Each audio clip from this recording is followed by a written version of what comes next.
I want to start this deep dive by painting a picture. Let's just create a really specific image in your mind. Okay. We're standing on a street corner, nice part of town, and on the left there's a guy in this, sharp Italian suit. He's leaning on a brand new cherry red Porsche 911. The classic look. The classic look. He's checking this heavy gold watch, maybe a Rolex. I mean, he looks like he just walked out of an ad for success. He certainly looks the part. Yeah, he fits the casting call for rich guy. Exactly.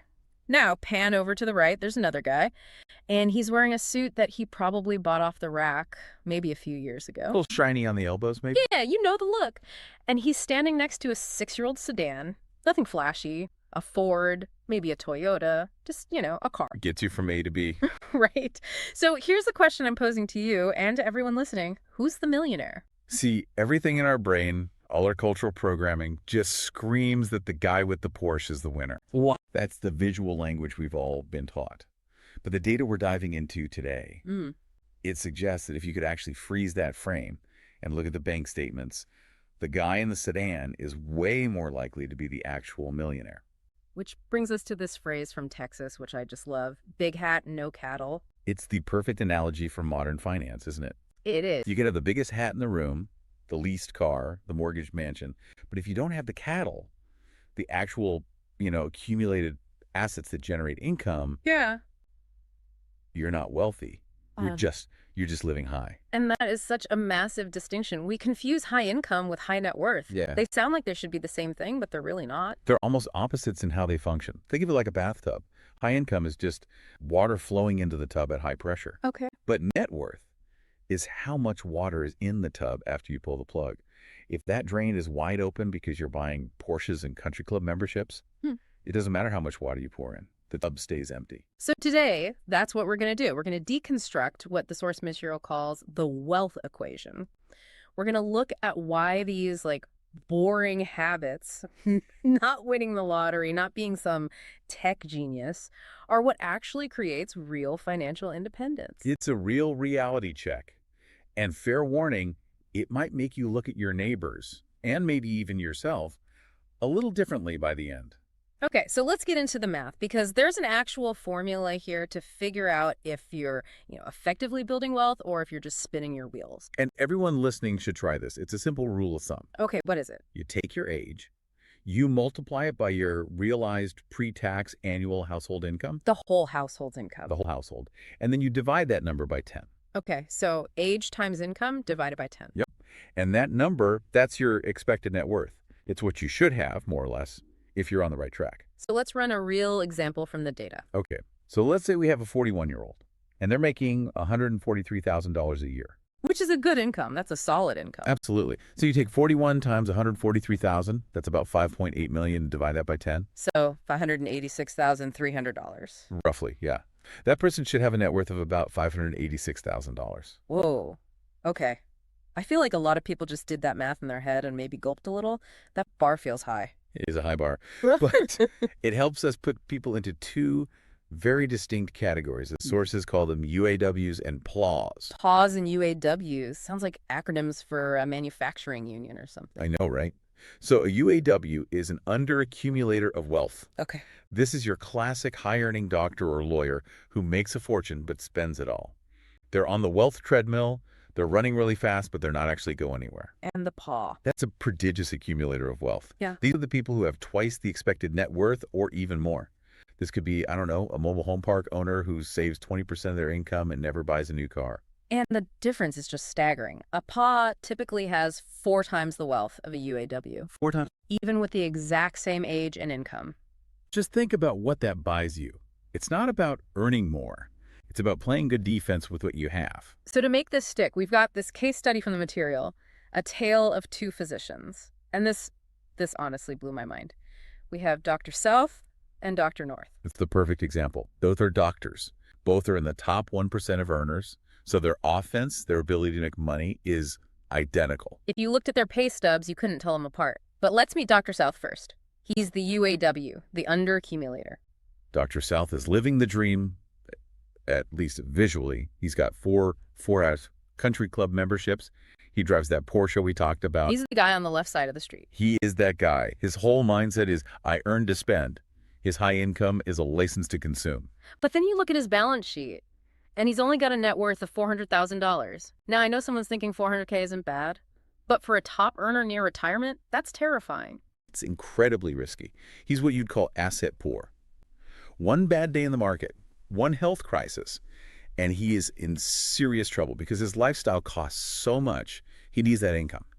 Okay, now contrast that with Dr. North, our paw. Same income, Yeah. but his net worth, $7.5 million. $7.5 million. And how did he do it? He never joined the country clubs. He drives a 6-year-old car. Yeah. He lives on less than 7% of his total wealth. His mindset is, I invest to grow. Okay, I have to play devil's advocate here Yeah. because Dr. North, he sounds kind of boring, maybe even a little miserable. What's the point of having all that money if you're driving a beat-up car? Isn't money for enjoying life? But that's the whole disconnect, isn't it? Dr. North is enjoying life, but his definition of enjoyment is just different. He didn't buy status. He bought freedom. Frida. He wakes up every morning knowing he could walk into that hospital, quit his job, and never work another day. That peace of mind. That's a luxury Dr. South will never have. Dr. South has to work. Dr. North chooses to work. That is a huge mental shift. Freedom is the ultimate luxury good. Exactly. And he got there with defense. In sports, defense wins championships.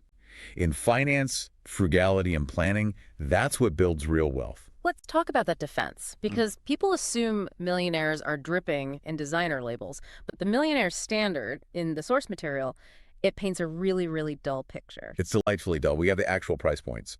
For suits, 50% of millionaires never pay more than $399. $399. I mean, that's a sale rack at a department store. Right. How about shoes? Yeah. Less than $140. And watches. This is the big one. The ultimate status symbol. Yeah, the Rolex. Well, half of all millionaires never paid more than $235 for a watch. That's a Timex. That is not a Rolex. Exactly. Dr. North wears a Timex. Dr. South wears the Rolex.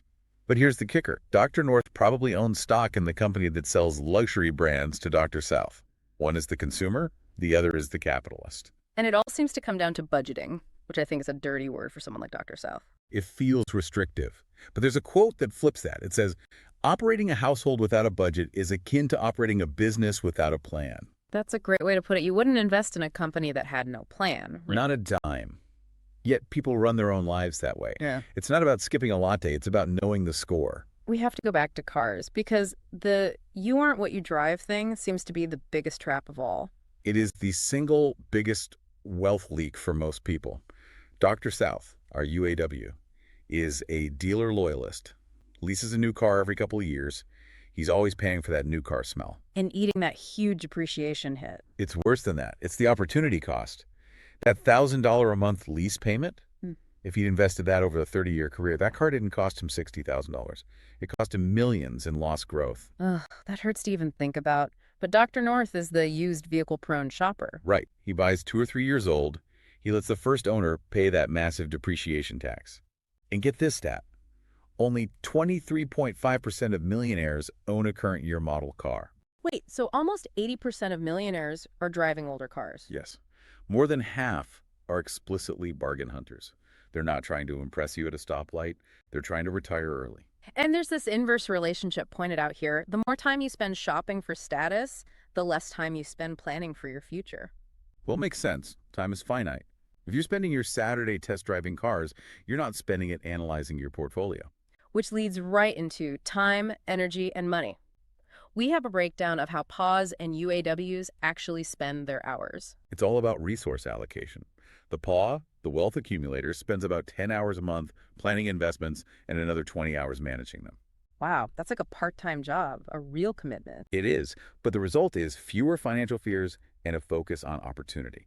Now, the UAW, they spend maybe 3 hours planning and 1 hour managing. So where does all their time go? Worrying, seriously. They're worrying about keeping up their lifestyle, or they're out shopping for the status goods we talked about. It's just a cycle of high anxiety. And then there's the iceberg. This was a visual that really made the tax situation click for me. Tax game. This is where the truly rich separate themselves. So picture an iceberg. The little that you see above the water, that's realized income. Your salary, bonuses, the cash that hits your account. Exactly. And it's taxed at the highest rates. The UAW loves realized income because they needed to pay for the Porsche. So they are, as the source calls them, the government's best friend. Ouch. Yeah, because they pay a ton in taxes. Yeah. But the PAW strategy is to be the invisible rich. They minimize that realized income, the tip of the iceberg, and they maximize the unrealized wealth below the water. Capital appreciation, business equity, things that are growing but aren't taxed yet. Correct. The typical millionaire only realizes about 6.7% of their total wealth as income each year. They live off a tiny sliver while that massive block of ice under the surface just keeps growing untaxed. That is so savvy. But you know what else destroys wealth? And this one's going to be tough for some parents to hear. Trying to help your kids too much. Ugh, yes. Economic outpatient care. EOC. It sounds like a medical diagnosis. Kind of is for your finances. The data here is so counterintuitive. You'd think giving your adult kids cash would help them get ahead. Right, a down payment, a new car. But the sources show that the receivers of cash gifts actually have a lower net worth than people of the same age and income who didn't get handouts. Wait, say that again? Getting free money makes you poorer? In the long run, yes. It creates a consumption treadmill. It's easy to spend other people's money, right? So you live in a house you can't really afford. But worse, it creates an investment gap.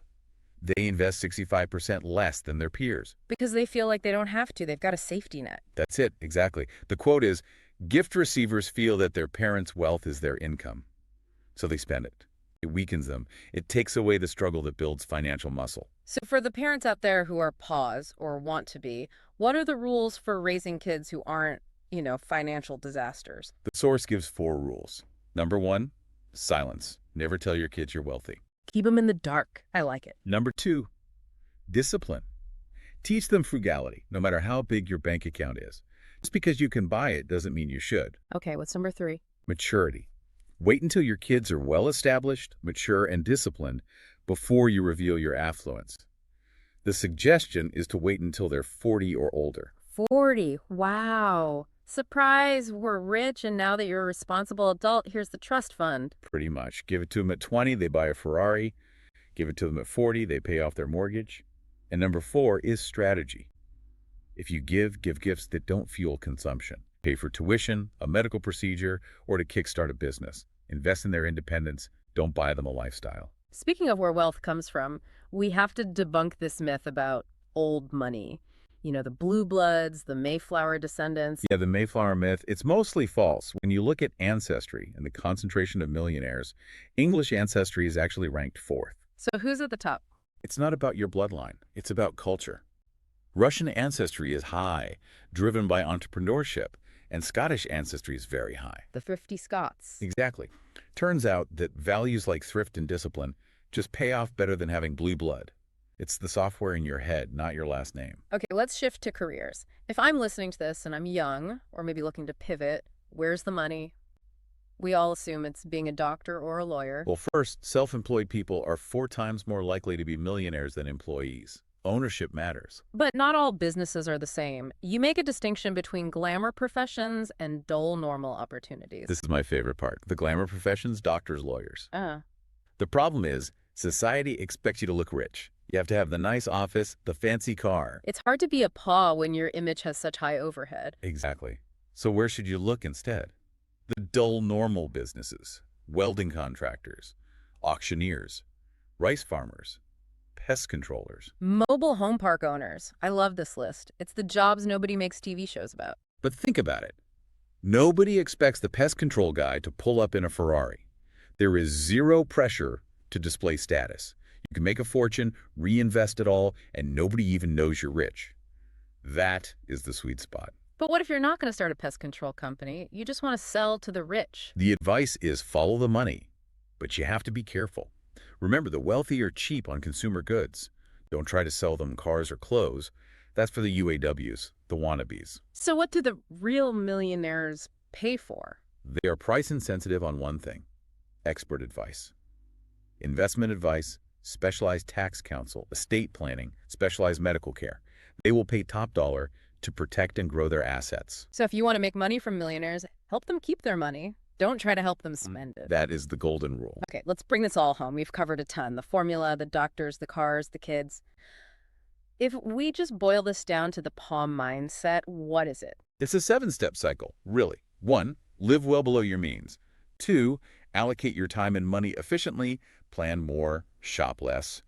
3, valuing financial independence over social status. That's the big one right there. Independence over status. 4, parents raising self-sufficient kids. 5, being an economically self-sufficient adult yourself. 6, being good at targeting market opportunities. And 7, choosing the right occupation, often self-employment in one of those dull fields. It really is a choice. If we could pull up a final slide in our mental deck here, it'd just be a fork in the road. The choice is yours. On one side, you've got the consumption path. It's a hamster wheel. It's high anxiety, big hat, no cattle. You're just working for your possessions. And on the other side, The financial independence path. that's right. And that's the sunrise. It's peace of mind. It's Dr. North in his 6-year-old car, knowing he could quit tomorrow. He owns his time. That freedom, that really is the ultimate luxury. It is. Wealth is not a destination you get to by luck or some fancy degree. It's the result of a lifestyle of hard work, planning, and self-discipline. So here's the thought we want to leave you with. Look at your life right now. If you stopped working today, I mean literally, walked out and never went back, could you survive on your wealth? Or are you just renting your lifestyle from your next paycheck? That's the question that determines if you own your life or if your life owns you. Go calculate your number. Check your own wealth equation. It might be the most important math you do all year. Thanks for diving in with us. See you next time.